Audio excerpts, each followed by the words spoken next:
ملت درڅخه امیدونه لري، خاورې ته خدمت وکړئ. مولوي محمد یعقوب مجاهد د حضرت عبیده بن جراح ملي دفاع پوهنتون د 215 تنه محصلینو په فراغت غونډه کې ګډون وکړ.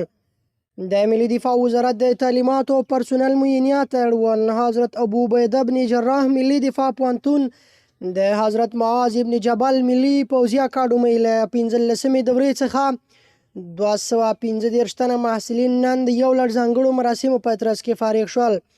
په یاد غونډه کې د ملي دفاع وزارت سرپرست وزیر مولوي محمد یعقوب مجاهد او د اسلامي امارات د کابینې یو شمېر غړو، مسؤلینو، مشرانو او مجاهدینو ګډون کړی و. د ملي دفاع وزارت سرپرست وزیر مولوي محمد یعقوب مجاهد د وینا په مهال محصلینو ته سپارښتنه وکړه چې تاسو د دې خاورې باچیان یاست او دې خاورې ته به خدمت کوئ او د اسلامي او ملي ارزښتونو ترڅنګ به سرحداتو ساتنه کوئ. تاسو ته ملت امیدونه لري او د ملت شتمني په تاسو مصرف شوې. باید خپل مسؤلیت په ښه اخلاص ترسره کړئ. قومي، نژادي او سمتي تبعیض څخه ځانونه وساتئ.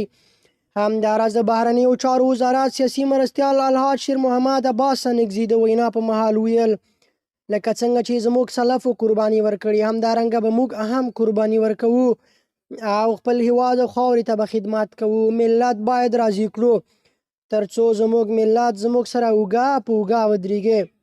همداراز مسؤلینو زیاته کړه دغه محصلین به په آینده کې د دغه هیواد او خاورې ساتنه کوي او محصلینو ته اوس مسؤلیت ورسپارل کیږي. باید خپل مسؤلیت ته متوجه شي. غونډه د ملي دفاع سرپرست وزیر محمد یعقوب مجاهد له لوري د ډیپلومو په ورکولو سره پای ته ورسېده.